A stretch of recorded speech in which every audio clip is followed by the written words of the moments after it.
Deux questions avant la page de réclame, de publicité.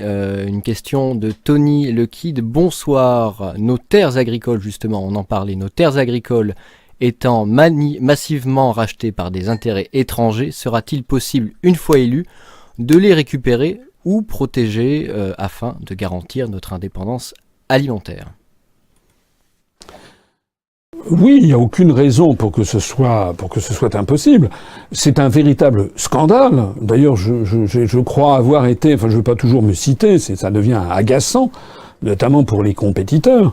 Mais enfin, j'en avais parlé. J'étais le seul pendant la campagne présidentielle l'année dernière à en avoir parlé.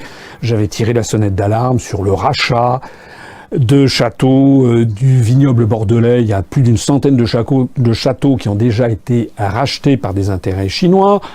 J'ai beaucoup parlé du rachat du château de Gevrey-Chambertin. Cette fois-ci, c'est dans les Côtes de Nuits, c'est en Bourgogne, par un milliardaire de Macao. J'avais également cité le rachat de terres en Sologne par des fonds chinois. Et on a appris ces jours-ci qu'il y a plusieurs centaines d'hectares dans l'Allier qui ont été rachetés par des intérêts chinois. Je trouve ça absolument inadmissible. Je trouve ça inadmissible pour deux raisons. La première raison, c'est que les terres, c'est ce qui produit l'alimentation. Bah, ça, c'est fondamentalement. Donc, nous devons veiller bec et ongle à ce que la France reste autosuffisante et même, si possible, qu'elle dégage des excédents commerciaux. Or, vous savez ou vous ne savez pas que la France, en ce moment, l'agriculture française est en plein déclin, de telle sorte que désormais, la France n'est plus une puissance exportatrice agricole. C'est-à-dire, c'est délirant. La France a toujours été, enfin en tout cas au cours des décennies antérieures, des nombreuses décennies, a toujours été une très grande puissance exportatrice agricole. Ça n'est plus le cas. Merci la construction européenne. Dans tous les secteurs, nous sommes au rouge. Le feu rouge s'est mis partout.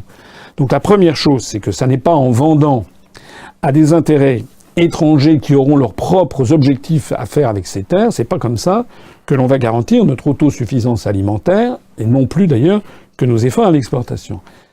Et bien une deuxième chose qui est scandaleuse, c'est que l'inverse n'est pas vrai. Je l'ai déjà dit, des fonds chinois peuvent acheter des terres en France, des Français ne peuvent pas acheter de terres en Chine. Ça, pour moi, c'est inadmissible.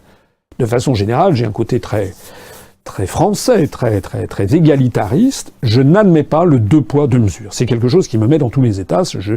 Je considère que c'est un péché contre l'esprit.